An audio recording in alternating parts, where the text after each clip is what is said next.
आज हमारे आश्रम में 2 अचीवमेंट तो बहुत ही मुख्य हुए हैं। एक तो मोहिनी जी इतनी बड़ी संत के रूप में हमारे आश्रम को मिली हैं, उनका हम सब लोग तालियों के साथ स्वागत करेंगे। और एक जो बेटू भगवान जी की शिक्षा की चर्चा वाली जो शिक्षामृतम है, वो हमारे गुरु जी की, आश्रम की, आप सब भक्तों की विश जो है वो है, क्योंकि इसमें बेटू भगवान जी की जो शिक्षा है वो इतनी सहज और सरल और सूक्ष्म रूप से की गई है कि हम जैसे लोगों को समझ आती है, क्योंकि हमको बहुत बड़ी बड़ी गीता समझ नहीं आती। हम अपनी बता रहे हैं, आप सब लोग बहुत अच्छे से कर पाते हैं गीता, हम नहीं करेंगे। पर हाँ, ये जो बाल शिक्षा भगवान है कि जो है वो पूरी समझ आई है। उसका दूसरा और तीसरा एपिसोड याद आता है जब गुरुजी बेटू जी को शिक्षा दे रहे थे YouTube के माध्यम से, तो बेटू जी भी शायद छोटे हैं, वो तो छोटे हैं पर हम तो बुद्धि से भी छोटे हैं। तो उन्होंने बोला कि गुरुजी इतना बड़ा बड़ा पाठ मत कराइए, हमको नहीं याद होता, हमको नींद आ जाती है। तो फिर गुरुजी ने बोला ठीक है। तो गुरुजी ने उसको छोटे बच्चे की तरह छोटे छोटे हिस्सों में कर करके उस गीता की शिक्षा, बाल भगवान की शिक्षा जो आज के जमाने में बच्चों के लिए कैसी होनी चाहिए, ये गुरुजी ने बताई है। और ये जो बुक जो है किताब के रूप में जो वंदना जी ने लिखी है, उसको बेटू भगवान जी की मां ने, ये इतना अमूल्य ग्रंथ है। अगर हम अपने घर पर जो छोटे बच्चे होते हैं 7-8 साल से शुरू, हमारे यहाँ रामायण हम लोग पढ़ाते हैं बच्चों को, पर गीता नहीं पढ़ाते हम लोग। क्यों? क्योंकि गीता इतनी कठिन है जो सर पे से निकल जाती है। पर ये गुरुजी ने जो बताई है वो इतनी सहज सरल शब्दों में बताई है कि हम अपने घर पे बच्चों को इसको पढ़ने के लिए दे सकते हैं, खुद भी सुना सकते हैं।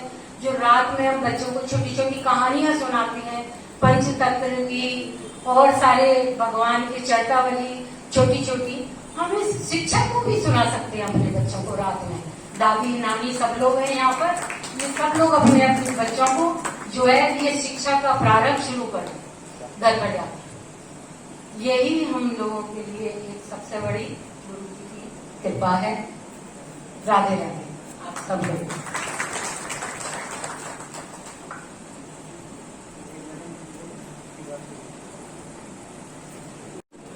कि भगवान ही हृदय में आते हैं तभी वास्तविक ज्ञान होता है।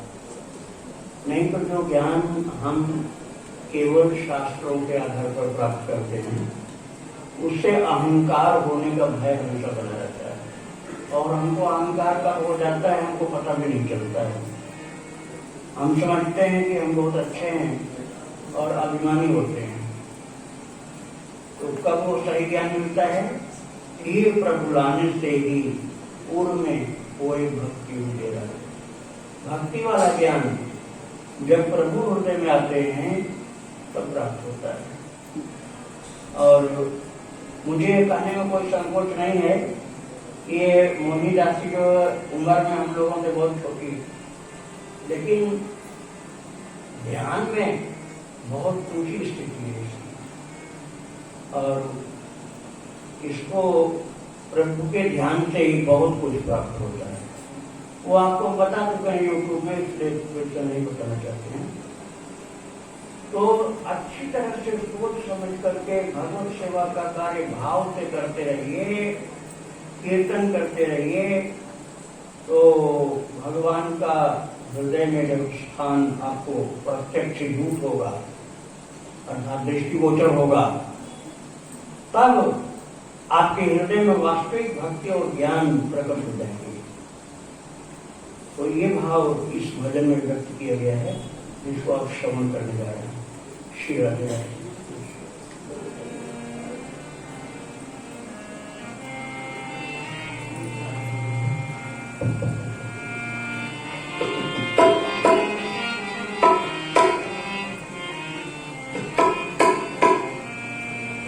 प्रभु लाने से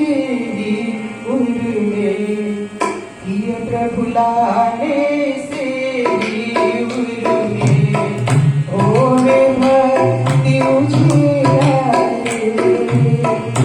ये प्रभु लाने से ही उर्मे होवे भक्ति उजियारे।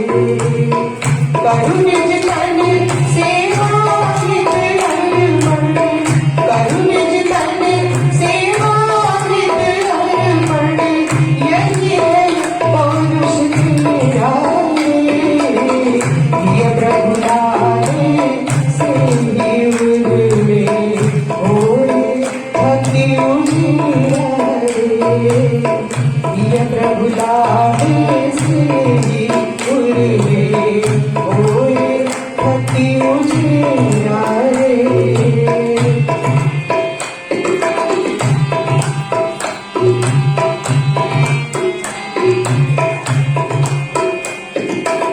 सोच समझ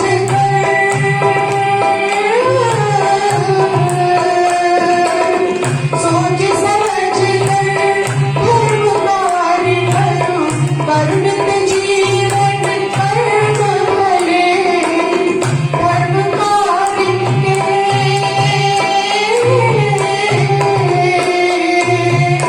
धर्म कार्य के करने से ही तेरे संकट सभी टले।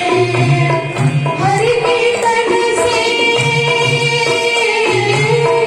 हरि कीर्तन से मिट जाता है जन्म मृत्यु का फेरा रे।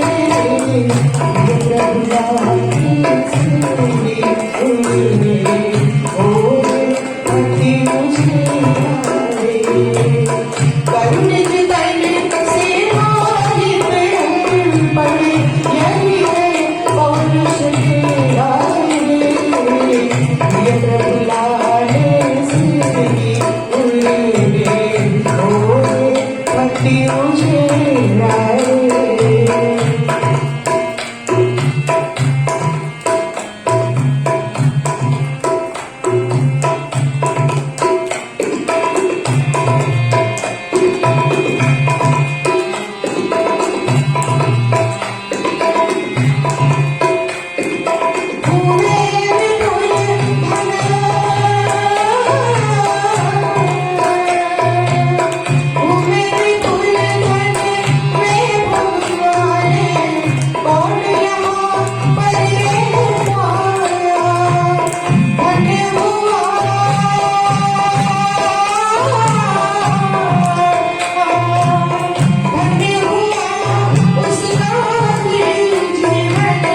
जिसके श्री हरि गुण गाया, ध्यान किया कर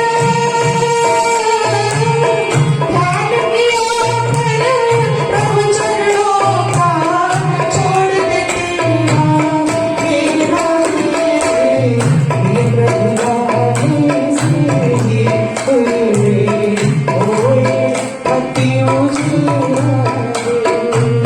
करुण निज तन सेवा नित अर्पण, यही है पौरुष तेरा रे। ये प्रभु लाने से ही उर्मे होए भक्ति उजियारे।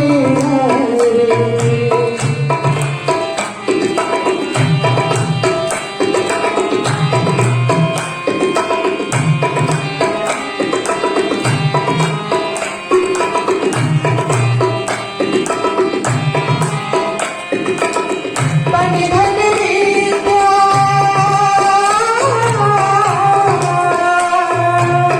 तन धन विद्या बुद्धि सब कुछ श्री हरि से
कुसुम, इसका तो भजन सुना ही नहीं हम लोगों ने। तो इसका भजन अभी एक होगा। ये बहुत ही जिनसे अब कितने साल हो गए होंगे हमें याद तो नहीं, कम से कम 30 वर्ष, शायद 35 वर्ष हो गए। 35 वर्ष से भी ज्यादा टाइम से ये भागवत कथा में भजन गाती रही। और कॉलेजों में संगीत विद्या की शिक्षिका रही है। और जो रेडियो स्टेशन है कानपुर में, विविध भारती, वहां भी ये सर्विस करती है। तो इसका खूब अच्छा अनुभव है। अब ये सब मेरे बच्चे, इसलिए मैं ऐसा बोलता हूँ इसका करके। तो लोग तो सम्मान वाली भाषा बोलते हैं, किंतु मेरे पास पे सब लोग बच्चे हैं, इसलिए मैं ऐसे बोलता हूँ। शिष्य भी हैं, तो बहुत अच्छा है।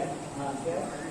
हाँ, थोड़ा सा और आगे आइए। देखिए जो पीछे लोग आ रहे हैं उनको बैठने की जगह नहीं मिल पा रही, तो बरामदे में बैठते हैं वो लोग। और बरामदे से उनको न दिखलाई पड़ेगा, कहीं न सुनाई पड़ेगा। और आगे आइए, पीछे बहुत से लोग खड़े हैं, बरामदे में बैठे हैं, उन लोगों को भी जगह दीजिए।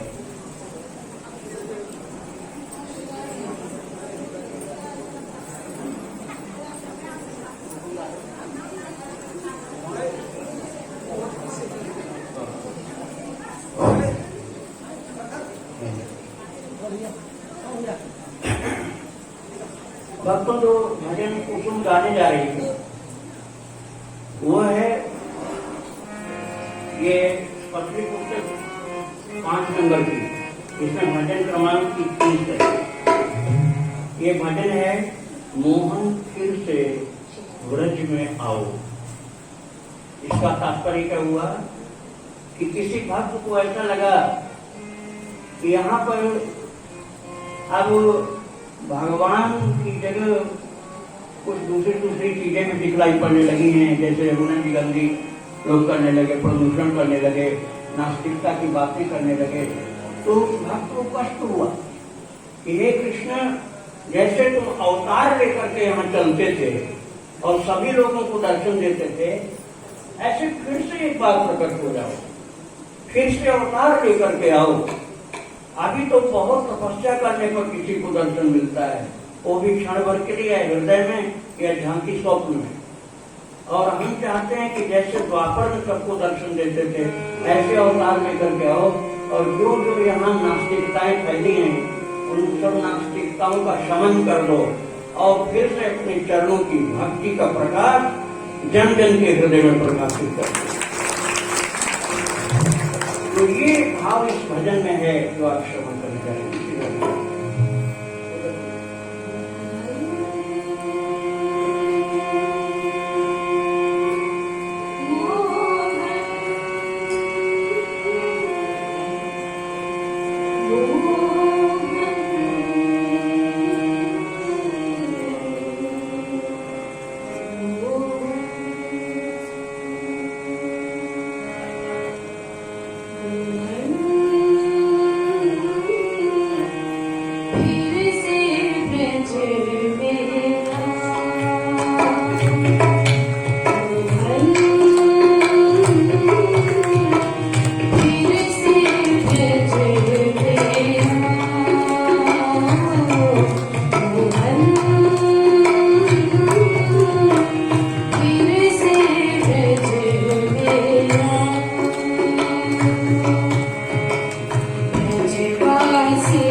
फिर से आप सुलभ हो जाइए सबके लिए। जो नास्तिक थे उनके लिए भी सुलभ हो गए थे, और अब माला फेरते फेरते बुढ़ापा आ गया, लेकिन दर्शन की कोई अनुभूति नहीं। अब इतनी निष्ठुरता क्यों? इसलिए फिर से आप उसी तरह सुलभ हो जाइए। ये विनती की गई है, बड़े भाव से किया आप लोगों ने। अब हमारा कार्यक्रम है पुस्तक के विमोचन का, और पुस्तक का नाम आपको बता दिया गया है, बाल भगवान शिक्षा। ये पुस्तक मैंने लिखी नहीं है, इसलिए राइटर के रूप में मेरा नाम इसमें नहीं है। ये पढ़ाया गया है, क्लास में टीचिंग की गई, पढ़ाई गई, ऑनलाइन पढ़ाई हुई थी। और पढ़ा किसने था? जो जगत गुरु, सबसे बड़ा, कृष्णम वंदे जगत गुरु, कृष्णम वंदे जगत गुरु। और सब जगत गुरु तो बनाए जाते हैं, लोग मिलजुल के बना लेते हैं, लेकिन सनातन जगत गुरु अनादिकाल से अनंत काल तक सनातन शाश्वत जो जगत गुरु, वो भगवान श्री कृष्ण, कृष्णम वंदे जगत गुरु, वही जगत गुरु। लेकिन उन्होंने एक लीला की है, तो जगत गुरु सबसे बड़े, लेकिन वो एक विद्यार्थी बनने की लीला की है। लीला करने में माताएं लोग करती हैं, बच्चों के साथ खेल कूद करती हैं घर में अपने, तो जैसे बच्चा वैसे बच्चा जैसी बन जाती है। बच्चों के साथ बच्चे को खुश करने के लिए बच्चा खूब किलकारी भरता है, हंसता है, दौड़ता है, और माँ भी वैसे जैसे बच्चा चार पैर से चलता है घुटनों के बल, ऐसे माँ भी चलती है। और वो उसकी एक्टिंग है बच्चे को प्रसन्न करने के लिए। ऐसे ही हमारे परम कृपालु प्रभु भक्तवत्सल नारायण अपने सारे ऐश्वर्यों को भूल करके इतने मधुर बन जाते हैं, इतने मधुर बन जाते हैं कि माँ की गोद में बैठकर कहते हैं, मुझे कहीं से शिक्षा दिला दे, मैं अनपढ़ रह जाऊंगा, मुझे कहीं ले चल करके किसी विद्यालय में कुछ मेरी पढ़ाई करा दे, नहीं तो मैं अनपढ़ रह जाऊंगा, बिल्कुल अनपढ़ रह जाऊंगा। और माँ उस बच्चे को लेकर के घूमती है कि कोई पढ़ा दो मेरे बच्चे को। वही लीला हुई थी अपने यहाँ 2 साल पहले। डॉक्टर वंदना झा, गायनिक सर्जन, जगन्नाथ जनकपुरी के पास, वो अपने बेटू भगवान जो बाल कृष्ण लड्डू गोपाल, उनको पढ़ाने के लिए वो लाला ने कह दिया था कि मुझे पढ़ना है। जगह जगह घूमती रही, और उस समय हमारा जो यहाँ बैठा है प्रखर श्रीवास्तव, वो पीछे उठे, खड़े हो जाओ भाई 1 सेकंड के लिए। प्रखर श्रीवास्तव, ये इतनी बड़ी सेवा है, बहुत क्या सेवा है, आप लोगों को, बहुत लोगों को पता होगा कि भक्तों के चरित्र को पूरी दुनिया में पहुंचा रहा है। भक्तों संतों के चरित्र को पूरे विश्व में, सभी कंट्रीज में, सभी भक्तों के पास पहुंचा रहा है, सब लोग आनंद ले रहे। तो इसके पास फोन किया उस माता ने कि मेरे बेटे को कौन पढ़ाएगा, मैं बहुत जगह गई, कोई पढ़ाने को तैयार नहीं, और मुझे डिग्री भी चाहिए। तो ठाकुर जी की इच्छा से इन्होंने मेरे पास भेज दिया उसको। अब वो मैं पहले सुना चुका हूँ, क्योंकि पढ़ाई भी पूरी हो गई, डिग्री भी दी जा चुकी, वो सब कथा मैं आपको सुना चुका हूँ। हल्का सा इंडिकेट किया मैंने, संकेत पूर्व घटना का। तो जो पढ़ाई हुई थी साल भर, पहले वो गोपनीय थी, उस एक बेटू अर्थात गोवर्धन कृष्ण विद्यार्थी के पीछे 3 और लगे पढ़ने के लिए। तो 3 थे, चपल कृष्ण, रसीली राधा और रंगीली राधा, और ये 4 हो गए। उन चारों की पढ़ाई साल भर हुई। उसके बाद उसको सार्वजनिक कर दिया गया पढ़ाई को, और पहले व्हाट्सएप में गया इसके बाद यूट्यूब पे भी जाना शुरू हुआ और संडे संडे को भक्ति आश्रम में आता है और भक्ति प्रेरणा में और दिनों में भी आता है, केवल एक दिन नहीं और दिनों में भी आता है। तो आप वहाँ देख सकते हैं। और जिनको अपने बच्चे को पढ़ के सुनाना हो तो इस पुस्तक में साल भर की पढ़ाई लिखी गई, भक्तों ने लिखा। इसमें सबसे ज्यादा मेहनत जिसकी लिखने की रही है वो भाग्यशाली भक्त हैं सुनील दत्त मिश्र। पीछे बैठा, खड़ा हो गया।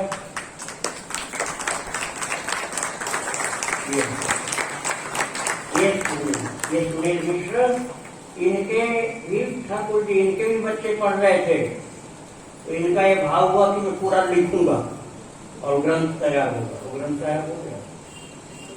इसमें इनकी और भी सेवा लगी है जो शायद ये गुप्त रखना चाहते होंगे, इसलिए मैं उसको नहीं बताना चाहता। और इसमें प्रूफ रीडिंग में सबसे ज्यादा मेहनत किया है प्राची, प्रतिभा शर्मा, प्राची लोग बोलते हैं। वो कहाँ है यार, वो तो खड़े हो जाए। प्राची, प्रतिभा शर्मा नाम है, प्राची हम लोग कहते हैं इसको। ये प्रूफ रीडिंग का कार्य किए और इस तरह से ये ग्रंथ बन के तैयार हुआ। पहले मुंबई में छपाया गया था लेकिन वहाँ प्रूफ रीडर जो था वो गुजराती भाई थे, तो उनको हिंदी का ज्ञान कम था, इसलिए रीडिंग में गलती हो गई। इसलिए पूरा कार्य दोबारा वृंदावन हुआ, छपाई का, और ग्रंथ बन करके तैयार हो गया। आज इस पुस्तक का विमोचन आपके सम्मुख होने जा रहा है और ये बस मैं आपको बताने जा रहा हूँ कि ग्रंथ उपलब्ध है, केवल एक ही नहीं है और भी आ चुके हैं ग्रंथ, यहीं पर उपलब्ध हैं।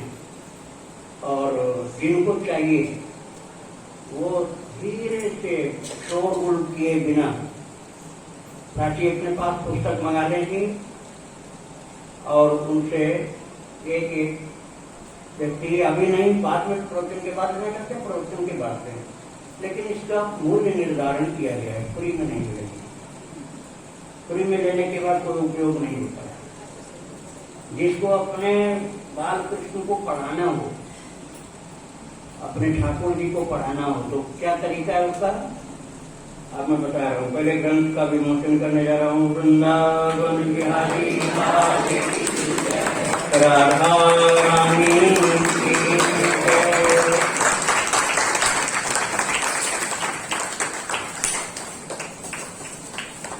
ये ग्रंथ बाल भगवान शिक्षा, बाल भगवान शिक्षा ये पुस्तक है जिसमें 1 वर्ष की पढ़ाई संपूर्ण निहित है, इसके अंदर संग्रहित है, हिंदी में लिखा हुआ है, सब लोग पढ़ सकते हैं और अपने बाल कृष्ण को वात्सल्य भाव वाले जो हैं वो पढ़ा सकते हैं।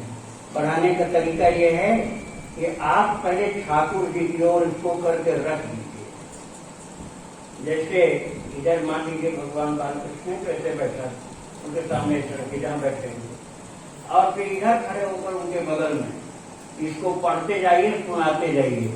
जल्दी जल्दी मत, जैसे बच्चे को पढ़ाते हैं बहुत जल्दी जल्दी मत करना, जैसे बच्चे को पढ़ाते हैं ऐसे एक एक शब्द करके ऐसे पढ़ते पढ़ते एक एक दिन की पढ़ाई इसमें है। आज सुनाइए और उसके बाद ये इसमें बुक मार्क लगा हुआ है भीतर, जहाँ तक आपने सुनाया वहाँ पर लगा दीजिए। अगले दिन अगला चैप्टर, अगले दिन अगला चैप्टर। संडे संडे की छुट्टी रहेगी और एकादशी की छुट्टी रहेगी। संडे की छुट्टी और एकादशी की छुट्टी रहेगी, ध्यान रखना। उस दिन पढ़ाई का लोड नहीं देना उनके ऊपर। और इसमें कुल चैप्टर कितने हैं, 259। तो केवल संडे और एकादशी आप निकालेंगे तो फिर 259 आते हैं। इसमें 8वीं चैप्टर जो दीक्षांत समारोह का है, तो जो लोग ये पुस्तक लेंगे, अब मैं आपको ये भी बता दूं कि पुस्तक छपने में तो 500 के लगभग लगा है, पूरा 500 नहीं है, 450 पौने 500 के आसपास है एक पुस्तक। लेकिन हमारे इसमें अर्थोपार्जन का दृष्टिकोण तो है नहीं, धनार्जन का दृष्टिकोण नहीं है। इसलिए अच्छा हम ये भी नहीं चाहते हैं कि आप इसको फ्री में ले जाएं और घर में टिकट पड़े रहे, इसलिए इसका न्यौछावर 300 रुपये रखा गया है। जिनको बाल भगवान को पढ़ाना है वो लोग लें, और दूसरा कोई लेना चाहता है तो मना नहीं है, लेकिन ये आप इसकी न्यौछावर देंगे तो इसमें मैं नहीं समझता हूँ कि कोई आपका नुकसान होगा। यदि आपकी भावना भगवान के लिए है, बाल भगवान के लिए वात्सल्य भावना, तो आपके लिए लाभकारी है, ठाकुर जी के लिए सुखकारी है। ठाकुर जी को ज्ञान प्राप्त हो जाएगा, पहले ज्ञान नहीं था ऐसी बात नहीं, वो एक उनकी लीला। अब आप देखो, यदि ये कहोगे कि भगवान को भूख लगती कैसे है, तो बहुत नास्तिकता वाली बात करेगी। अरे ये उनकी लीला है, आपका कल्याण करने की लीला करते हैं, सारी दुनिया को खिलाते हैं, इसलिए उनका नाम विश्वंभर है। विश्व भरण पोषण कर जोई, ताकर नाम भरत असोई। और भरत जी विष्णु के अवतार और महाविष्णु के अवतार राम जी, वही भगवान कृष्ण है। तो आप ये समझ लीजिए कि उनकी लीला है आपके, तो केवल भगतन हित लागी, परम कृपाल प्रणत अनुरागी। प्रणत अनुरागी है, शरणागत पालक है, इसलिए भक्तों के हृदय को प्रेम रस से सराबोर करने के लिए लीला करते हैं।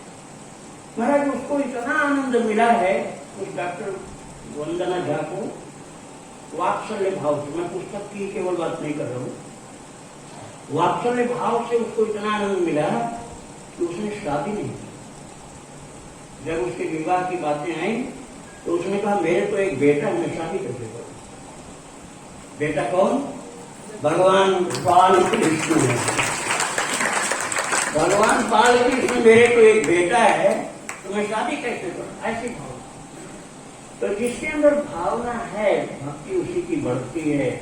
इसीलिए भागवत जी के प्रारंभ में ही भगवान वेद व्यास जी कहते हैं, मुहुर्हो रसिका भूमि भावुका। हे रसिक जन, हे भावुक जन, ये भक्ति, ये भागवत, ये भगवान के अवतार और लीलाएं, ये भावुकों के लिए, भावुक अर्थात भाव प्रधान व्यक्तियों के लिए हैं, जो भाव शून्य जड़ प्रकृति के जीव होते हैं, नास्तिकता के दूषित संस्कारों से दूषित होते हैं, उनके लिए भक्ति नहीं होती। उनके लिए तो होती बुद्धि का व्यायाम करो, वेदांत पढ़ पढ़ के मरो, और भक्ति तो मिलनी नहीं तुमको। उसी में दिमाग खपा खपा करके हार जाओगे और फिर कहोगे हाँ कुछ होता है ब्रह्म, कुछ होता है ब्रह्म। अब हार गई बुद्धि तो का दिया कुछ होता है, और अंत में लौट के आओगे भक्ति में ही। यदि सही कोई ब्रह्मज्ञानी मिला तो भक्ति में लौटा के लाएगा। उड़िया बाबा ब्रह्मज्ञानी सत्य थे, उन्होंने कहा था, उड़िया बाबा के उपदेश नामक पुस्तक में लिखा है, आप देख लेना। उसमें लिखा है कि जिसको भक्ति मार्ग में चलना है उसको वेदांत नहीं सुनना चाहिए। मैं वेदांत को नहीं कर रहा हूं कि गलत है, लेकिन हमारे काम का नहीं है भक्ति मार्ग, क्योंकि हमारे अंदर भाव की प्रधानता चाहिए। तो भगवान बाल कृष्ण जब छोटे से बच्चे बने हैं तो पढ़ेंगे, और आपको पढ़ना होगा। आप टीचर नहीं हो, आप गार्जियन हो। नास्तिक व्यक्ति की बात नहीं कर रहा हूं, भक्त की बात कर रहा हूं। आप बाल कृष्ण के गार्जियन हो। गार्जियन की भी टेस्ट की जाती है जब एडमिशन होता है, तो आपको पढ़ना पड़ेगा। तो उनका जो टीचर आज तो सामने है आपके, लेकिन मैं था इसलिए कर रहा हूं कि टीचिंग बंद हो गई। पहले जो टीचर पढ़ा रहा था, और टीचर जो पढ़ा रहा था साल भर, वो तो अब आराम कर रहा है। अब उसकी पढ़ाई आपके हाथ में आ गई है। अब आप उस पढ़ाई को अपने मुख से पढ़ो, बाल कृष्ण को सुनाओ। एक तरीका ये है, एक तरीका ये है कि व्हाट्सएप से मेमोरी कार्ड भी बनाए जा रहे हैं, उससे आप नेचुरल वॉइस में जैसे पहले पढ़ाया गया वो सुना सकते हो, लेकिन आप खुद पढ़ के सुनाओ भगवान को, उसके लिए ये ग्रंथ है। मैं ये नहीं कह रहा हूँ कि सब लोग खरीद लो। आप कहीं उल्टी पुल्टी नहीं लगाना कि एक पुस्तक बेचने का धंधा शुरू कर, उसी अपने लगाना कि पुस्तक बेचने का धंधा शुरू कर दिया, दूसरा कोई काम नहीं मिला। ये पुस्तक बेचने का कोई धंधा नहीं हो रहा। जिसको अपने बाल भगवान को पढ़ाना हो उनके लिए है, और लोग चाहे तो लेते हैं, उसने तो रखी रहेगी। ठाकुर जी जिसको देना चाहेंगे उसको देगा।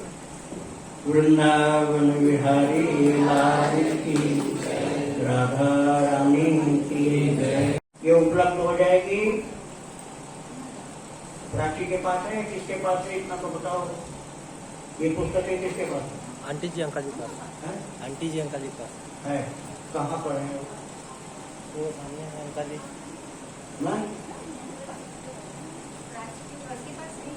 तुम बताओ, जानकर है। हाँ ये बाल भगवान शिक्षा की पुस्तक यहीं पर हनुमान जी के पास, हनुमान जी के मंदिर के पास यहाँ रखी गई है। जिनको चाहिए वो लोग ले सकते हैं।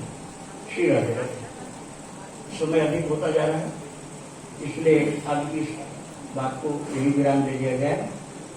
अब इसके बाद हम लोग मोहिनी दासी से प्रवचन कुछ श्रवण करेंगे, जिसमें कि कुछ बातें इनके अनुभव की होगी।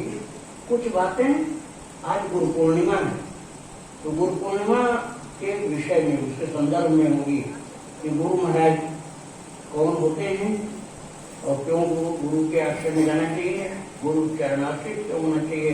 इन सब बातों पर प्रकाश डालती हुई जो हमारे सबसे पहले गुरु जिनका आज जन्मदिन है, भगवान वेदव्यास, उनके विषय में भी थोड़ा सुनेंगे। श्री राधे राधे। अब माइक कीजिए मोनिका जी को।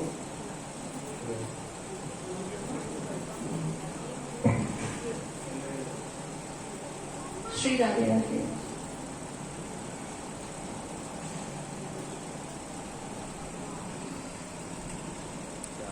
बांके बिहारी लाल की जय, श्रीमती राधा रानी की जय, चैतन्य महाप्रभु की जय, रामानंद भगवान की जय, श्री वेद व्यास भगवान की जय, सतगुरु भगवान की जय।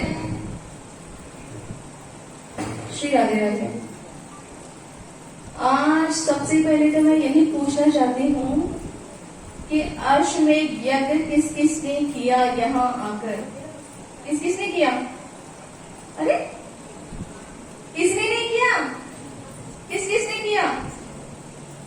महामंत्र का संकीर्तन किस किसने किया? अब उठाएंगे हाँ। किस किसने किया? सभी ना।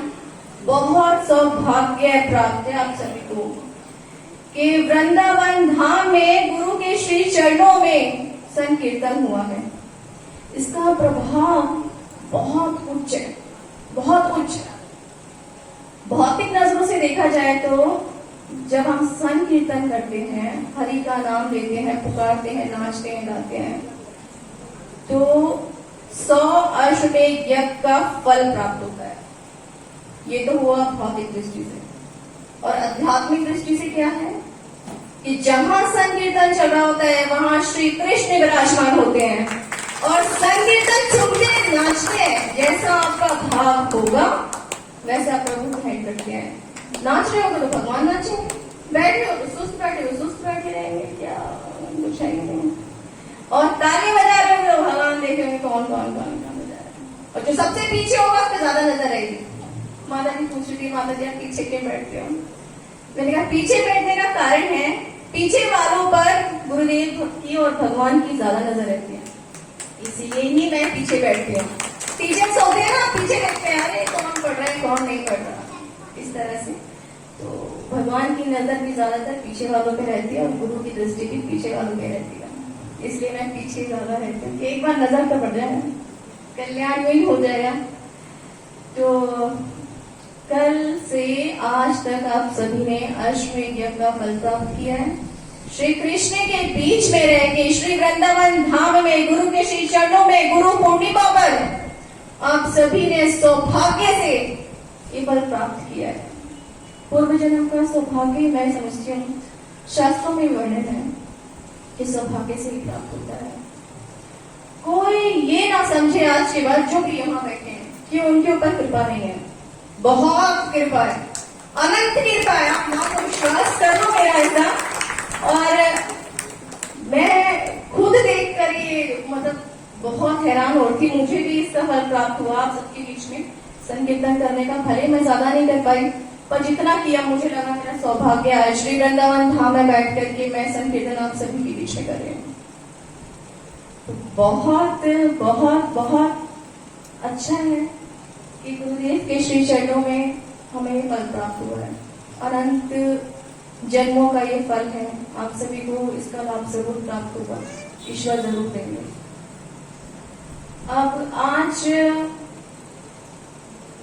गुरु पूर्णिमा पर श्री वेद व्यास जी का जन्म उत्सव है। सबसे पहले हम उनको हाथ उठाकर नमन करेंगे और कहेंगे श्री वेद व्यास भगवान की जय, गुरुदेव महाराज की जय, सतगुरु भगवान की जय। आज मैं श्री वेद व्यास जी के विषय में थोड़ा बताना चाहूंगी, प्रभु के विषय में, कि कैसे उनका प्राकट्य हुआ जन्म उत्सव जो हम यहाँ मनाने आए, वो उनका जन्म कैसे हुआ ये मैं बताऊंगी। वैसे किस किस को पता है ये कथा? पता है किसी को? चलिए आज बताते हैं। बहुत ज्यादा तो नहीं कह पाऊंगी, गुरु की कृपा से जितना बता पाऊंगी उतना ही। एक बहुत ही महान तपस्या करने वाले मुनि थे जिनका नाम था पराशर मुनि। पराशर मुनि बहुत तपस्वी थे वो। एक दिन वो नदी क्रॉस कर रहे थे, नदी क्रॉस कर रहे थे और नदी चलाने वाली कौन थी? एक नारी जिनका नाम था सत्यवती। सत्यवती का जन्म जो हुआ है एक मछली से हुआ था। मछली को काटा गया, उसके बीच को जब खोला गया सत्यवती माता का जन्म हुआ। उनकी जो देख रेख करी तो एक मछुआरे ने करी, उनके अंदर से बहुत गंध आती थी इसी कारण। अब वो नाव चला रही है, नाव चला रही है और पराशर मुनि बैठे हुए हैं नाव में। और तभी पराशर मुनि जी को नदी के बिल्कुल बीचों बीच बैठे हैं, नाव चल रही है और पराशर मुनि को भगवान से संकेत मिला कि मेरे अवतार का समय हो गया है। पराशर मुनि बड़े हैरान हुए कि संकेत तो हुआ है पर क्या प्रभु ने किया है। फिर नजर दौड़ाई तो नक्षत्र देख रहे हैं, ग्रह के ऊपर दृष्टि डाल रहे थे। अरे हाँ, ये तो प्रभु के अवतार का जन्म है, प्रभु के अवतार का समय है। तो ये देखते हुए उन्होंने देखा इधर उधर कि अब तो नदी के बीच में क्या किया जाए। फिर उनकी नजर सत्यवती पे पड़ी। अब सत्यवती जी को देखकर उनको लगा यही भगवान की लीला है, समय भी है, नदी के बीच में सत्यवती भी है, अब क्या किया जाए। तो उन्होंने सत्यवती को कहा कि भगवान के जन्म का समय है, उन्हें समझाने की कोशिश करी। लेकिन सत्यवती जो व्यवहार होता है नारियों का, सत्यवती माता ने कहा कि अरे पहले तो मेरी शादी होगी, पिताजी आएंगे, बात करना, उसके बाद ही हम कुछ सोचेंगे। पराशर मुनि कह रहे भगवान के अवतार का समय निकल जाएगा इतने में तो सत्यवती सोच में पड़ गई। तो वहां पे पराशर मुनि ने कहा कोई बात नहीं, इसी समय शादी करते हैं। तो भगवान को अपने हृदय में देखते हुए, सभी देवी देवताओं को पुकारते हुए, अपने गुरु को पुकारते हुए, गुरु का ध्यान करते हुए और पंचभूतों को वश में करते हुए उन्होंने सत्यवती से तभी के तभी शादी करी है। अब शादी करके अब उन्होंने वहां पे जैसे शादी करी वैसे बादल छा गए हैं वहां पे सारे में, नदी के ऊपर पूरे में बादल बादल हो गए। और जैसे उन्होंने सत्यवती जी को आलिंगन किया है उसी वक्त भगवान का प्रकट हुआ है श्री कृष्ण का वेदव्यास के रूप में। और तभी भगवान तुरंत बड़े भी हो गए। ये नहीं कि छोटे बच्चे की तरह उन्हें खिलाना पड़ा हो, जैसे हुए आलिंगन करते ही वैसे बड़े हो गए और चल दिए अपना कार्य करने के लिए। ब्रह्मा जी ने अपने हृदय से एक वेद को प्रकट किया था। वो वेद उनके मन में श्री कृष्ण भगवान ने ही प्रकट किया था उनके हृदय में। अब ब्रह्मा जी ने एक वेद को प्रकट किया, उन्हीं वेदों को 4 भागों में वेद व्यास जी ने बांटा और कई 18 पुराण लिखे और कई पुराण भी लिखे उन्होंने। कई ग्रंथ लिखे। उन्हीं ग्रंथों में से सबसे बड़ा जो ग्रंथ था वो था श्रीमद् भागवत महापुराण, जो श्री कृष्ण का पूरा शरीर है और 10वां स्कंद तो श्री कृष्ण का मुख है, जिसमें गोपियों की लीलाओं के विषय में बताया गया है। 10वां स्कंद जो है वो भगवान का मुख है और जो श्रीमद् भागवत है वो भगवान का पहले स्कंद से लेके 12वें स्कंद तक पूरा शरीर है। और प्रभु ने अपने शरीर में किसको धारण किया है? अपने भक्तों को। पूरी जो भागवत है भक्तों से भरी हुई है, शुरुआत से लेके लास्ट तक पूरी भागवत भगवान ने अपने शरीर पे धारण करी है अपने भक्तों के लिए। तो भागवत क्या है? भक्तों का प्राकट्य किया है श्री कृष्ण ने श्री वेद व्यास जी के रूप में स्वयं आकर के। और गुरु किसको बनाया? नारद जी को, अपने भक्त को। तो भगवान क्या करते हैं? लीला करते हैं, आते हैं धरती पर स्वयं प्रकट होकर फिर अपने भक्त को, जो भक्त उनको बहुत प्रिय होता है ना, उसी को वो अपना गुरु बना लेते हैं। जैसे अब ये ग्रंथ आया ना, ऐसे ही जब नारद जी ने उनको ज्ञान दिया तभी उन्होंने ग्रंथ लिखे। श्रीमद् भागवत तो उन्होंने तभी लिखा है जब नारद जी ने उनको ज्ञान दिया है, भक्ति का ज्ञान। और बाकी सब ज्ञान की बातें तो बहुत सारी लिखी, धर्म कर्म की बातें, लेकिन प्रेम की बात तो उन्होंने नारद जी से सुनकर ही लिखी। नारद जी जब उनके गुरु बने। तो भगवान लीला करते हैं क्या? अपने भक्त को अपना गुरु बनाते हैं, धरती पे आकर कैसे लीलाएं करते हैं और फिर ग्रंथ बनते हैं। जैसे अभी ये बना है ग्रंथ, तो इस ग्रंथ के लिए भगवान कृष्ण का आशीर्वाद गुरुदेव को प्राप्त था। भगवान कृष्ण गुरुदेव से बहुत ज्यादा खुश थे, प्रसन्न थे और बहुत ही प्रिय, मैं तो कहूँगी बहुत ही प्रिय है गुरुदेव भगवान श्री कृष्ण की। तभी ग्रंथ आया बाल शिक्षा भगवान, और सभी को लेना चाहिए, केवल भगवान को पढ़ाने के लिए नहीं, इसमें आप भी पढ़ोगे।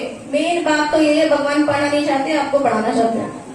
वो चाहते हैं तुम अपनी बुद्धि में कुछ बैठाओ। तो उन्होंने बहुत ही सरल शब्दों में इसका निर्माण किया है गुरुदेव के हाथों से। तो मैं तो यही चाहूंगी और कृष्ण भी यही चाहते हैं, तभी तो निर्माण हुआ, नहीं तो कोई ग्रंथ नहीं बन सकता ही नहीं। प्रभु के विषय में कोई जान नहीं सकता। गीता में भगवान कहते हैं जिसने मुझे जान लिया वो सबसे बड़ा ज्ञानी है। जो मुझे जान लेता है वो सबसे बड़ा ज्ञानी, और जो मुझे मान लेता है वो मेरा भक्त है, वो मेरा प्रिय भक्त है। उसके लिए तो मैं पता नहीं क्या नहीं करता, उसके लिए मैं सभी कर देता हूँ। तो भगवान जितने भी कार्य कराते हैं सब अपने भक्त के थ्रू कराते हैं। तो जैसे हमारे गुरुदेव के थ्रू कराया। और भी भक्तों की बहुत सारी चर्चाएं हैं, जिसमें से मैं एक बताऊंगी। एक बार क्या हुआ था, राम जी के विषय में बताना चाहते हैं। राम हनुमान जी का आज पाठ किया ना, तब मुझे याद आया कि हनुमान जी कितने महान भक्त थे, कि महानता के विषय में बताऊंगी। एक बार श्री राम भगवान जी गए और वहां पर पहुंच गए सुग्रीव। सुग्रीव ने श्री भगवान जी को पूछ था, आसन पूछ की जो चादर होती है फटाफट साफ कर बिछा दी। और भगवान उन्होंने सुग्रीव ने कहा भगवान श्री राम को, क्या ये प्रभु विराजमान हुए। भगवान बैठ तो गए और साथ में बगल में बैठ गए सुग्रीव। अब भगवान देख रहे हैं कि लक्ष्मण खड़े हैं, हनुमान खड़े हैं और ये सुग्रीव मेरे बगल में आकर के बैठ गए। भगवान कह रहे अरे इसकी निष्ठा में तो कोई गड़बड़ हो गई, ये समझ नहीं पाया ये मार्ग क्या है, ये समझ नहीं पाया। और वहां पर हनुमान जी देख रहे हैं गुस्से में क्रोध में कि भगवान के साथ में जाकर के बैठ गए। लक्ष्मण जी को पूछा नहीं उन्होंने क्या किया इसने। अब आए हैं जल्दी जल्दी हनुमान जी और पूछ की घास को लेकर के आए, बड़ी साफ सुथरी सी करके उन्होंने वहां पर बिछाया। लक्ष्मण जी को कहा है प्रभु विराजमान हुए और लक्ष्मण जी के श्री चरणों में हनुमान जी विराजमान हुए। देखिए ये भक्त की बात होती है। ये क्या है, ये जो होता है ना, ये जैसे एक क्रम चला रहा है, जैसे कृष्ण पहले आदि गुरु हमारे, फिर वेद व्यास जी आदि गुरु, फिर नारद जी, फिर ऐसे क्रम चले गए। तो जैसे हमारे गुरु अब हम गुरु के शरणाश्रय, तो हम गुरु के शरण में। लेकिन वो क्या डायरेक्ट भक्ति प्राप्त करना चाहते थे।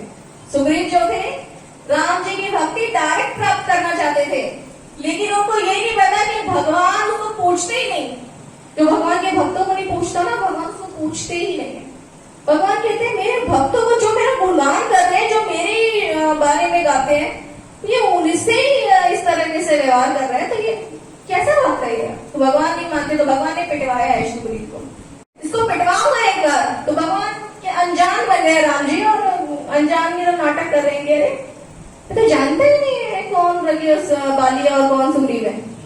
ऐसा हो सकता है भगवान ना जानते हो? जान करके पिटवाया। और दूसरी बात ये भी थी कि सुग्रीव जो थे राम जी की परीक्षा लेने चले थे। बताओ, राम जी देते हैं परीक्षा, और यहाँ पर क्या था? सुग्रीव देने चले राम जी की परीक्षा। तो भगवान ने इसको पिटवा कर तो खूब पिटवाया बारी से। रीजन यही था, भक्तों की, संतों की उसने क्या किया? उसने उनका अपमान किया, मान नहीं रखा। भगवान कहते हैं पहले मेरे भक्तों को रखो तब। ऐसे मेरे साथ भी हुआ है, मुझे भी भक्ति पहले से ही प्राप्त थी, लेकिन भगवान ने कहा ये मार्ग ऐसा नहीं है, सीधे सीधे मेरे पास। भगवान ने कहा पहले मेरे किसी भक्त के पास जाओ, तो भगवान ने स्वयं ऐसी कृपा मेरे ऊपर कर दी। मैं तो भगवान को क्या बोलूं, तो ऐसी कृपा करी कि गुरु के श्री चरणों में ला करके बिठा दिया। और मैं बहुत अपने आप को बहुत सौभाग्यशाली मानती हूँ कि मुझे ये सौभाग्य प्राप्त हुआ कि इतने महान हमारे गुरुदेव के श्री चरणों में बैठने का हमें प्रभु ने व्यवस्था करी है। खुद का खुद कर दिया। आपने मांगी थी, आपने खुद हृदय में हुई है ना। हमारे सतगुरु भगवान है, उनके लिए किस किस हृदय में खुद ही ऐसे हो गया कि हम बेचैन हो रहे हैं इनके लिए, मिल रहे इनसे आकर के। ज्यादातर के लिए होगा, क्योंकि मेरे को भी ऐसी था तो मैं भी हाथ उठाऊंगी।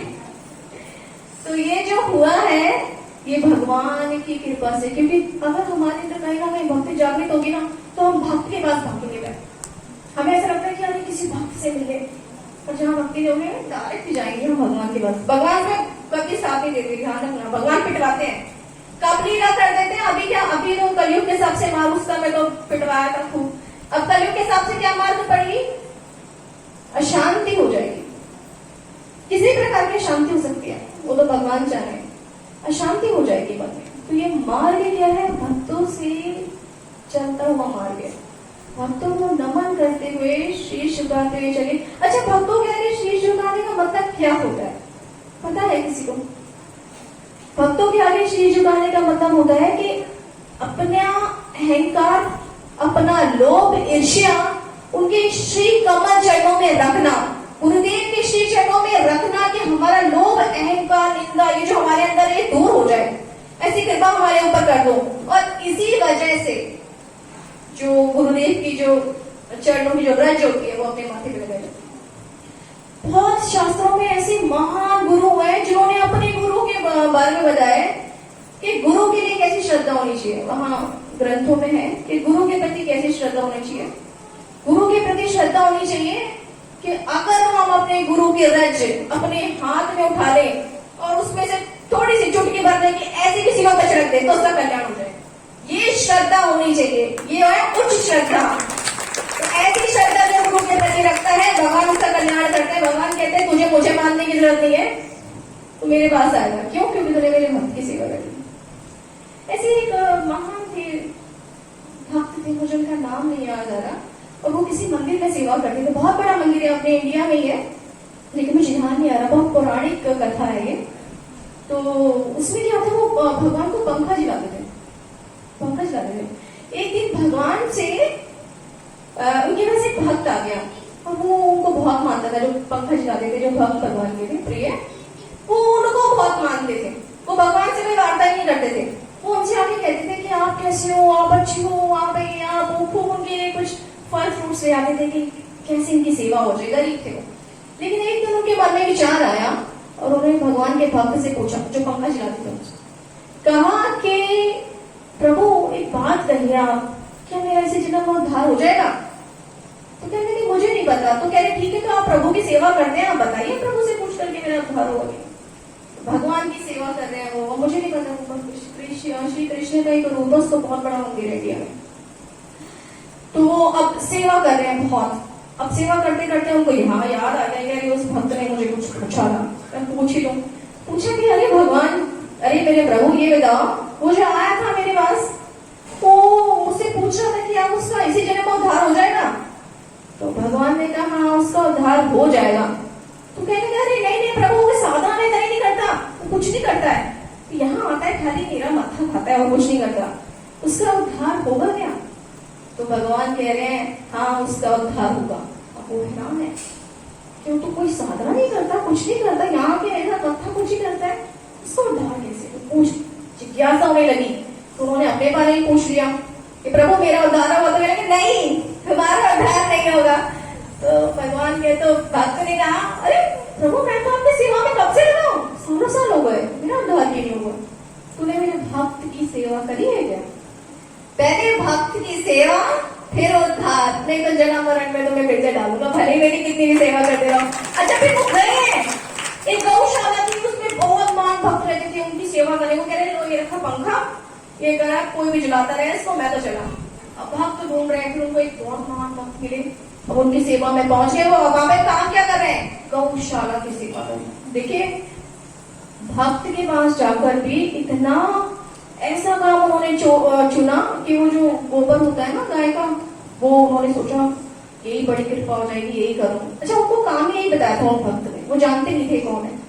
तो 1 साल तक उन्होंने वो कार्य किया, 1 साल तक। अब 1 साल बाद जब कोई आया तो उनको पहचान लिया कि तो होगा जो मंदिर में सेवा करते हैं। तब उन्होंने कहा, और जो भक्त के जिनके पास सेवा कर रहे हैं, तब उनको मालूम चला अरे ये तो इतनी महान भक्त है, ये मेरे पास कैसे आ गए? तब उनको शीश झुका के कह रहे हैं कि आपने मेरे ऊपर तो पाप चढ़ा दिया, मुझे जो मैंने आपको सेवा बताई आपने पाप चढ़ा दिया। तो कहने की नहीं नहीं मैं तो यहीं पे रहूंगा, सेवा करनी है। सेवा तो क्यों कर रहे हैं? क्योंकि भगवान के धाम जा रहे हैं, उनको मतलब है अपना। तो फिर उन्होंने कहा कि अब मैं ठीक है आप नहीं चाहते तो मैं जाता हूँ। अब आए भगवान के पास वापस पंख जलाने के लिए, कह रहे हैं बताइए प्रभु मेरा उद्धार होगा कि नहीं? अब तेरा उद्धार होगा, तूने मेरे भक्त की सेवा जो कर दी है। तो ये जो मार्ग है वो भक्त की सेवा से चलता है। भक्त की सेवा जब आप करते हो तो भगवान अपने आप अपने पास बुला लेते हैं। भागवत में ऐसे कितने महान भक्त हैं जिनकी पत्नियां, जिनके पति थे महाभागवत थे, उनकी सेवा करके भगवत नाम को प्राप्त हुई है उनके साथ ही। तो ऐसे बहुत सारे प्रमाण मिलते हैं शास्त्रों में, ग्रंथों में, कि भगवान ने अपने भक्त को इस कारण से बुलाया है कि भगवान के भक्त की सेवा तुमने करी, इस कारण से बुलाया। तो वहां पर क्या होता है, आपको सबमिट करने की जरूरत नहीं होती है, क्योंकि आप तो भक्त की सेवा करें, भगवान पे नहीं ध्यान हो, जब शरीर छूटे यहाँ से तो उस समय भगवान आपको सबमिट कर देते हैं। भगवान को सब पता रहता है। और सही बात तो ये है कि भगवान ही आपके पूर्व कर्मों को देखते हुए संत और भक्त गुरु की सेवा आपको प्रदान कर देते हैं। जिसके पास ऐसा हो वो शीश झुकाकर भगवान को नमन करता रहे और श्रद्धा से, पूर्ण श्रद्धा से सेवा करता है अपने गुरुदेव के श्री चरणों में रह करके। याद रखें अहंकार ना करें, अहंकार तो फिर नाश कर देगा। फिर वो अहंकार की जो करी हुई होती है ना सेवा, उसको भी भगवान नहीं लेते। झुकते हुए चलिए, मार्ग झुकते हुए गए। मैं तो मैं जब इस मार्ग में थी, जब मैं स्टार्टिंग था मेरा नाम जपमाला वगैरह करना, तो उसमें मैं क्या करती थी, अपने बच्चों के पैर छूती थी। और पैर छूने का कारण ये नहीं कि बच्चे बहुत वो थे, पैर छूने का कारण ये था, मैं उनको बताती थी कि तुम्हारे श्री चरणों में भगवान विष्णु जी का वास है, इसलिए तुम्हारे चरण छूती हूँ मैं। तो ये चरण छूना जो होता है ये आपको झुकाता है।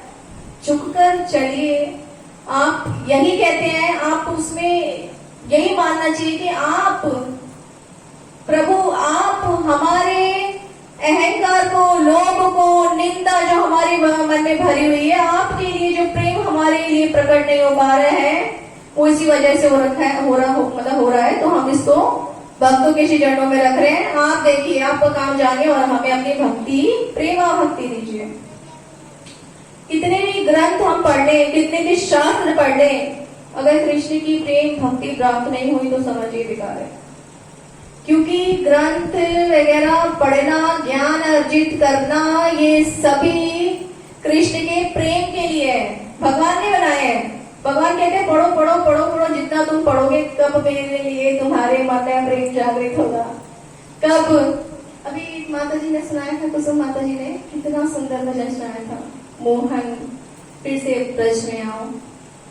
उसको सुन करके मुझे भूमि माता की याद आई, यमुना मैया की याद आई, गोपियों की, और अपने लिए भी बहुत हुआ कि जब कली का प्रहार हुआ था इस धरती पर, तो धरती माता गौ रूप में बहुत दुखी थी, बहुत दुखी।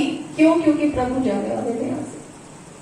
आज भी दुखी है, आज भी दुखी है, यमुना मैया भी और ये भी सब दुखी है। क्यों? क्योंकि प्रभु चले गए यहाँ से। प्रभु के श्री चरण तो है, लेकिन यहाँ से चले गए। हालांकि हमें ये नहीं समझना चाहिए कि भगवान यहाँ से चले गए हैं आज भी, पर फिर भी विरह देते हैं भगवान अपने भक्तों को। भूमि माता को दिया और यमुना मैया को भी दिया, और भी बहुत भक्त थे जिनको दिया, लेकिन उनको आराम और सुकून कब मिलता रहता है? जब भगवान का संकीर्तन होता है भूमि पर, तब उनको सुख प्रदान होता है, खुश होती है वो भी कि हाँ हमारे प्रभु का, हमारे स्वामी का कीर्तन हो रहा है, गुणगान हो रहा है। तो इसी में क्या है, जो हमारी भूमि माता है, जितने भगवान के भक्त हैं उनको सुकून प्राप्त होता है। सभी भक्त हैं यहाँ पे, भूमि माता हो गई, यमुना मैया, गंगा मैया, कितने भी हैं, सब भगवान के श्री चरणों में कार्य कर रहे हैं, सभी भक्त हैं। तो जहां भगवान का गुणगान हो रहा होता है वहां पर वो कृपा स्वयं बरसाते हैं, वो खुद ही कृपा बरसाते हैं, क्योंकि तुम हमारे आराध्य की सेवा कर रहे हो, गुणगान कर रहे हो, इसलिए वो एक दिन ऐसा आता है आपकी सेवा में लग जाते हैं। लेकिन गुणगान सच्चा होना चाहिए, प्रीति होनी चाहिए। अच्छा, एक बात मुझे बहुत अच्छी याद आई। एक बार प्रभुपाद जी के एक भक्त थे, उन्होंने प्रभुपाद जी, पता है जो इस्कॉन मंदिर की, जो हाँ जिन्होंने इस्कॉन मंदिर की स्थापना करी हो प्रभु की कृपा से, तो उनके भक्त ने एक बार पूछा कि प्रभु ये बताइए कि गुरु का ऋण कैसे उतारा जा सकता है? तो उन्होंने कहा, प्रभुपाद जी कहते हैं भाई गुरु का ऋण तो तुम कभी नहीं उतार सकते। कहते हैं ब्रह्मा भी, कितने भी ब्रह्मा के जन्म, देखिए ब्रह्मा की आयु बहुत लंबी होती है, ब्रह्मा की आयु तक भी आप जन्म ले लोगे तब भी गुरु का ऋण नहीं उतार सकते। फिर भी शिष्य के मन में बड़ी जिज्ञासा थी, फिर पूछा कि कुछ तो होगा प्रभु, कुछ तो बताइए। तब प्रभुपाद जी ने कहा, एक है, अगर कोई शिष्य प्रचार करने लगे श्री कृष्ण का, गुणगान करने लगे श्री कृष्ण का, तो गुरु का ऋण फिर उतारा जा सकता है। तो क्या हो रहा है, मैं तो सौभाग्य में गुरुदेव ने मुझे इसमें लगाया कि मैं भक्तों के और भगवान का गुणगान कर सकूं, नहीं तो मेरे में बिल्कुल सामर्थ्य नहीं है। मैं सच कहूं, मैंने कभी कोई प्रवचन नहीं दिया है, प्रवचन किया मैं तो इसकी ABCD की नहीं जानती। तो गुरुदेव की कृपा है जो मैं यहाँ बोल रही हूँ। गुरुदेव चाहते हैं ऐसा कि प्रभु का गुणगान करो और भक्तों का, संतों का गुणगान करो, इसी में जीवन है। और हमारे गुरु से भी हमें यही प्रेरणा मिलती है। सोचे कभी विचार कीजिए कि हमारे गुरुदेव ने संत की और भक्त की सेवा क्यों ले रखी है? अभी भी ले रखी ना, अभी चरित्र सुनाते हैं। और तो ये सेवा गुरुदेव ने क्यों लिया? कुछ तो भगवान ने कृपा करी, क्योंकि संत और भक्तों के चरित्र नहीं सुना सकते आप, असहाय हो जाता है। जब सामर्थ्य नहीं होता ना हृदय में, तो नहीं सुना सकते। तो वो सामर्थ्य देखिए गुरु जी के अंदर कितना है, कितने महान संतों के विषय में, कितने भक्तों के विषय में सुनाते हैं गुरुदेव महाराज जी हमारे। तो ये कार्य खुद कृष्ण गुरुदेव के हृदय में बैठ करके करते हैं, ये तो पक्की बात है। क्योंकि वो जो आवाज हम तक पहुंचती है, इतनी सुखद वाणी, मन एकदम पुलकित हो जाता है, अश्रु आने लगते हैं। कोई लीलाएं तो ऐसी होती है भक्तों की। तो ये जो कार्य है कर रहे हैं ना श्री कृष्ण गुरुदेव के हृदय में बैठ करके, तो ये क्यों भगवान ने, क्यों ये लीला है? आप समझे इस लीला को कि संतों और भक्तों की सेवा में भगवान ने लगाया हुआ है। किसके लिए? हमारे लिए लगाया, ताकि हमारा कल्याण हो। तो यही सेवा सर्वोपरि होती है, किसकी? संतों और भक्तों की सेवा करना, यही सेवा सबसे बड़ी है। तो गुरुदेव से भी हमें शिक्षा लेनी चाहिए। जो हमारे गुरुदेव कर रहे हैं उनका थोड़ा भी अगर हम अनुसरण करने लगे, पहले तो कृष्ण की प्रीति हो जाए, और भगवान की भक्ति का, भक्तों का गुणगान करे, तो यही हमारा जीवन होना चाहिए, यही जीवन है। और इसी जीवन में ये करते हुए ही हमें जो है 84 लाख योनियों का फल प्राप्त होता है, और ये जो जन्म मरण का चक्कर है ना हमारा, ये खत्म हो जाता है। अच्छा, एक बात और मैं आपको कह दूं, जब संकीर्तन चल रहा होता है तो माला नहीं करनी चाहिए, चाहे आप कोई माला कर रहे हो।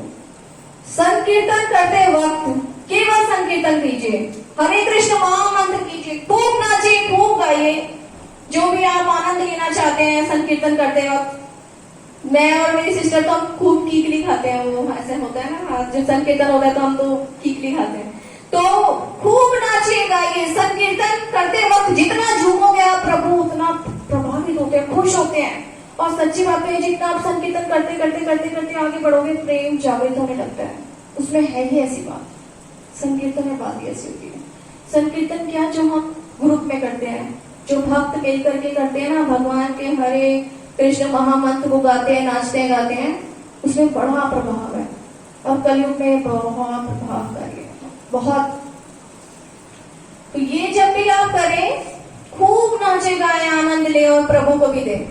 ये सोचें कि अगर हम नाचेंगे गाएंगे तो प्रभु को भी होगा, फिर एक दिन करते करते आपको खुद ही आनंद होने लगेगा, झूमने लगेंगे आप। तब उस समय समझ जाएंगे, हाँ प्रभु जरूर यही नजदीक है कहीं, तभी हम भी झूम रहे हैं। जो झूम रहा होता है ना, उस पे उस समय प्रभु का थोड़ा बहुत असर हो गया होता है, तो इस संकीर्तन करते हैं झूम रहा होता है, ये पक्की बात है। चैतन्य महाप्रभु की चरितामृत में कहा गया, चैतन्य महाप्रभु स्वयं कह रहे हैं, गुरुदेव ने भी सुनाई चरितामृत, उसमें भी बताया है कि चैतन्य महाप्रभु कह रहे हैं कि स्वयं गुरुदेव, स्वयं ये श्री कृष्ण गोद में आकर के बैठते हैं जहां पर ये चल रहा होता है संकीर्तन। तो ये कलयुग में बहुत प्रभावकारी है। आपके ऊपर भी तो आपके ऊपर तो डालते डालते प्रभाव है, ये साथ में सृष्टि को भी बहुत कल्याण करता है। कई भक्त हैं, हमारी भूमि माता हो गई, हमारे और भी कई होते हैं जो विचरण कर रहे होते हैं, जो आप लोगों को नहीं देखेंगे, इंद्रियों में लगे हुए, ये जो आंखें हमारी इंद्रियों में लगे हुए, इसे नहीं देख सकते हम। पर बहुत से ऐसे महान संत हैं जो विचरण कर रहे होते हैं आसमान में, उनको भी देख करके खुशी, बड़ा आनंद मिलता है। अपने लिए भी करिए, अपने घर के लिए भी करिए, और उन सभी के लिए करिए संकीर्तन, कल्याण के लिए करिए, प्रभु का नाम बढ़ाइए, गुरुदेव का स्मरण करते हुए, गुरुदेव को याद करते हुए, हृदय में उनका ध्यान करते हुए, उनके कमल श्री चरणों को याद करते हुए भगवान का संकीर्तन कीजिए। भगवान आप सभी पे जरूर कृपा करेंगे, वैसे है, आप सभी पे है, पक्की बात, सब पे कृपा है। और मुझे बहुत आनंद आया क्योंकि आप सब बहुत भावुक हैं, प्रभु के लिए प्रेम तो है, अब कम ज्यादा वो तो आप ही जानते हो कितना है, लेकिन है, ऐसा नहीं कह सकते कि नहीं है। नहीं होता तो यहाँ नहीं आते, पक्की बात है, नहीं आते, और भी गुरु पूर्णिमा के ऐसे महा उत्सव पर। तो आज मैं इतना ही कहूंगी, और हमारी जो सत्संग भवन के, भक्ति आश्रम सत्संग भवन के जो पुजारी जी हैं, अब वो एक कविता सुनाएंगे, इनका नाम शिवम है, आइए कुछ सुनाइए। हम सभी इस कविता का बहुत आनंद लेंगे, गुरुदेव को याद करते हुए, श्री कृष्ण को पुकारते हुए।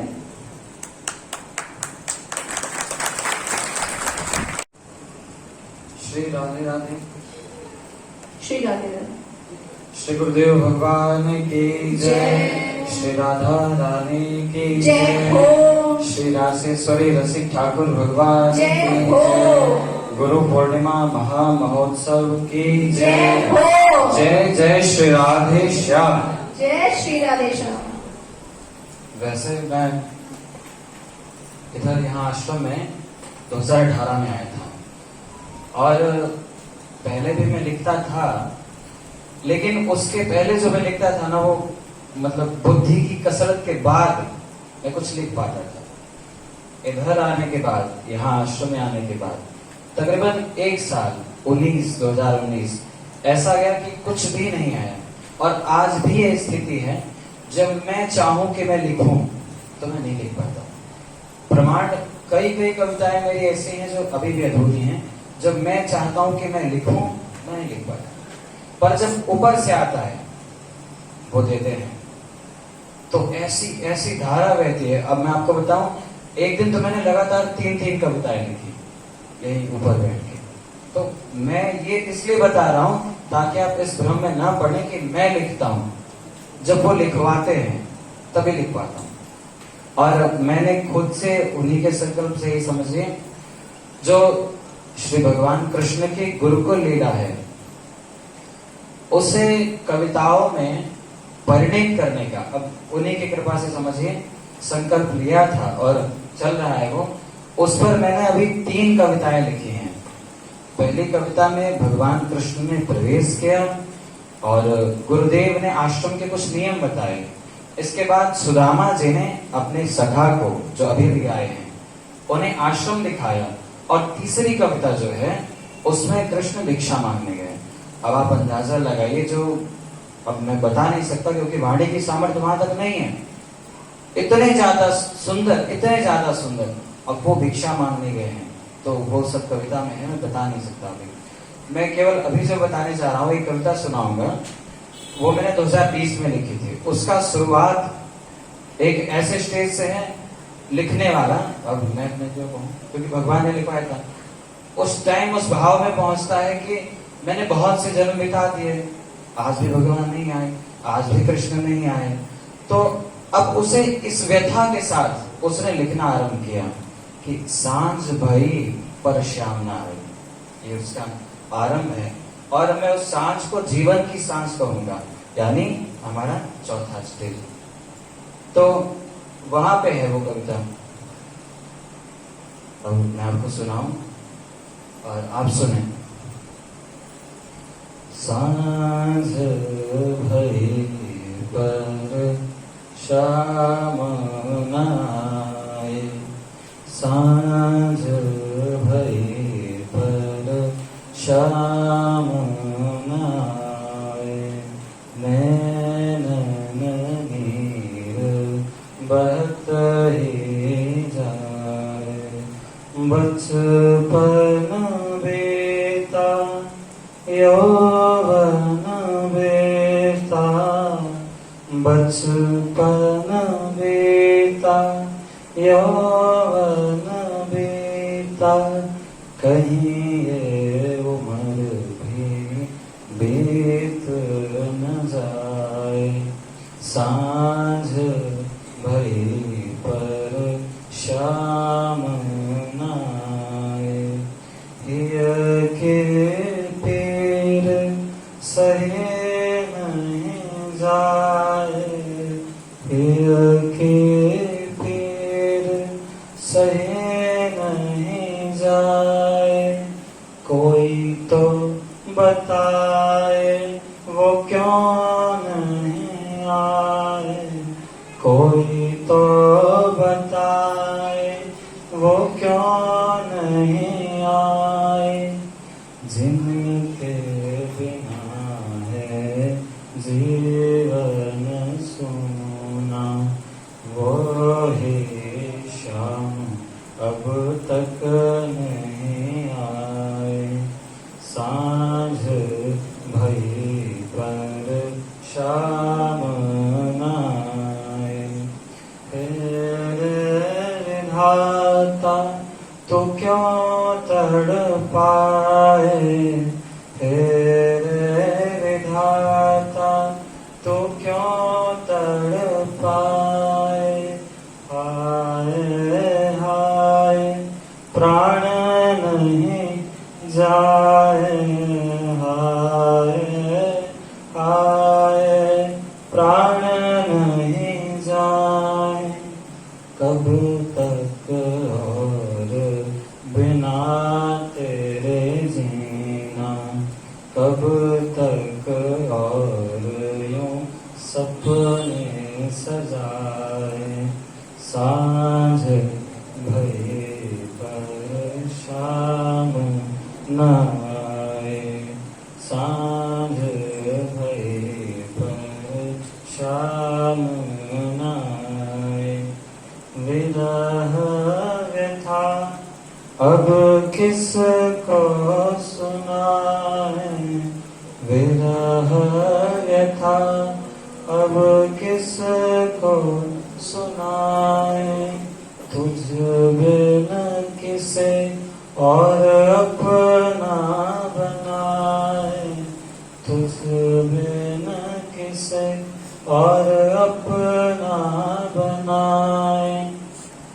अब जो लाइन आने वाली है, जो भाव आने वाला है, जब बहुत कहा बहुत कहा बहुत कहा पर सामने से उत्तर न मिला, तो लिखने वाला थोड़ा, क्योंकि मैं बताऊं, मैं भगवान को भगवान कम अपना दोस्त से ज्यादा मानता हूं, तो अब वही विरह व्यथा अब किसको सुनाए, तुझ बिना किसे और अपना बनाए, वाहरे निठुर तो मान है अब तक, वाहरे निठुर तो मान है अब तक, लगता है हम चुप हो जाए,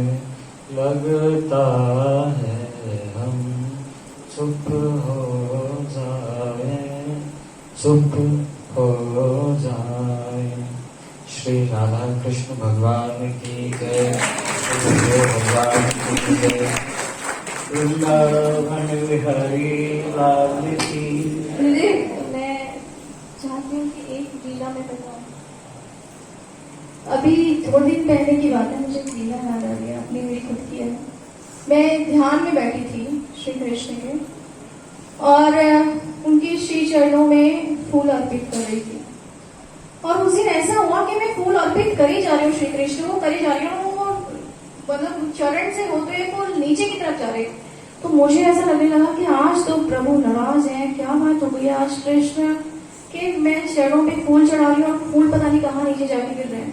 तो ध्यान में बैठे बैठे फिर चढ़ा रही हूँ, फिर चढ़ा रही हूँ, फिर ध्यान दिया मैंने कहा ये फूल चढ़ाते वक्त नीचे क्यों गिर रहे हैं। जब नीचे ध्यान में ध्यान किया तो वो जो फूल है गुरुदेव महाराज जी के चढ़ रहे थे ऊपर, और मैं तभी बहुत भावुक हो गई, और मैं बता नहीं सकती सीधा कृष्ण में वहां आ गई, क्योंकि उसके बाद तो जान पाई मैं कि प्रभु के कितने प्रिय है गुरुदेव महाराज।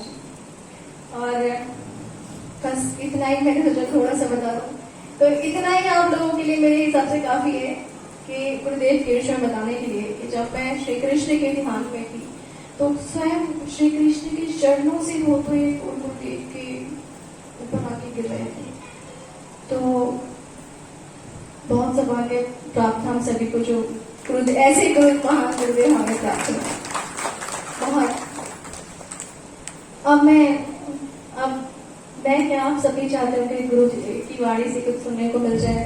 अब बस गुरुदेव सुनाएंगे। श्री राधे, श्री राधे। इसके अनुभव बहुत हैं, इसमें सेवा करती रहती है और इसको बहुत ज्यादा प्रत्यक्षीभूत होता है। वो जो अनुभव होता है कि ठाकुर जी दिखाई पड़ रहे हैं और सेवा कर रही है और ये हो रहा है, तो वो अनुभव भगवान की कृपा से इतना जल्दी सीखना होते नहीं किसी लोगों को, तो ठाकुर जी कृपा करते सभी होता है। तो भक्तों की चरित्र की बात चल रही थी। अब ये मैं जो सुना रहा हूँ आजकल आपको यूट्यूब में, वो पुराने युगों का नहीं सुना रहा हूँ। 10-20 साल पहले जो संत हुए हैं, जिनके शिष्य लोग अभी हैं, या उनके द्वारा लिखे हुए ग्रंथ हैं, या उनके द्वारा निर्मित कोई तपस्थली है जिसको आप जाकर के प्रमाण रूप में आज देख सकते हैं, ऐसे संतों का चरित्र इसलिए मैं सुनाता हूँ कि जिससे आपको जल्दी से विश्वास हो जाए। वैसे आपको विश्वास करने में थोड़ी सी भी कंजूसी नहीं करनी चाहिए। वहां अपने कुतर्क को मत आने दो। संशय, डाउट जिसको बोलते हैं, वो बहुत विनाश करता है। इसलिए गीता जी के 4वें अध्याय में भगवान ने आखिर में कह दिया, संशयात्मा विनश्यति, संशयात्मा विनश्यति। जिसको अपने भगवान में, अपने गुरु में, अपनी साधना में, प्रभु के नाम में, प्रभु की लीला में, प्रभु के रूप में, धाम में, इनमें संशय हो गया, उसका विनाश हो जाता है। विनाश तो तात्पर्य उसकी साधना, आध्यात्मिक साधना का विनाश हो जाता है। और श्रद्धावान लभते ज्ञान, जो श्रद्धावान है उसको ज्ञान भक्ति सब प्राप्त हो जाती है। ये भी 4थे अध्याय में गीता जी में है। वृंदावन बिहारी लाल की, राधा रानी